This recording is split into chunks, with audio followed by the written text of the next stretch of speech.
So when you're given something to somebody mentally, as in your imagination, if you're giving them a wish fulfilled, the best thing to give them, just like Neville says, give man the world and he'll come back to you for more.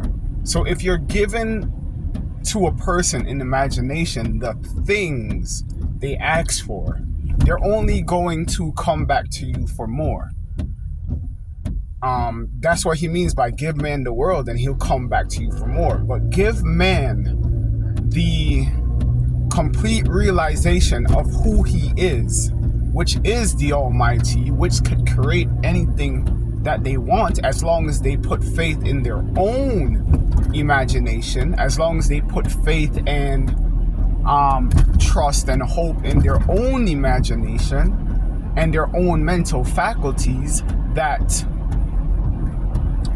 they could bring about themselves, and then they'll never come back to you again for anything. So if you give them in your mind the wish fulfilled, they're only going to come back to you for more. But if you give them if you conjure up a scene in which you imagine them realizing who that they are and that they could create it for themselves instead of asking you. Because when a man goes to another man asking them for something, they are displeasing God, because they haven't brought the matter to God first. This is what's meant by come to me for everything. Give thanks to God for everything. Come to me. Like, you have to go to God for everything you need. That's what's considered having no idols. You go to God for all your needs, and what that means is you go to your imagination for the wish fulfilled for everything that you need. You understand? You don't go to another man asking. Those are people that don't know who God is and don't have God.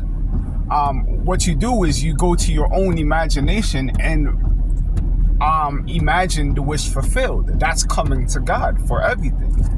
And this is what Neville is talking about. Give man the world and he'll spend it. He'll come back to you for more. But give man the complete knowledge and realization of who that they are and that they could get it themselves, they wouldn't have to come back to you again for anything. You understand? Yes, man is God, but the thing is, when you're not going to your imagination, and you're going to like another person, you're going to that's not saying that God can't, the imagination won't use other people to get you what you want. It's just that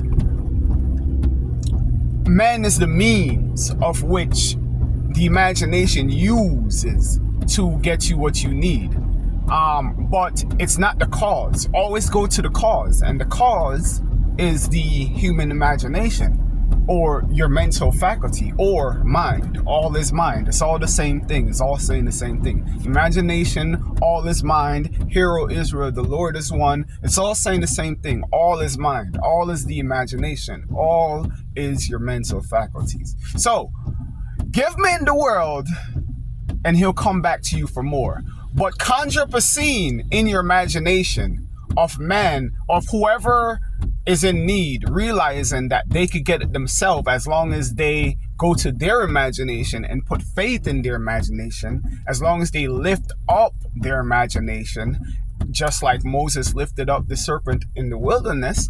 If man lift up their own imagination the same way, then they have lifted up the Son of Man, which is Jesus, which is symbolized as the awakened awareness or the awakened imagination. I don't know if that's confusing, but hopefully you guys get it.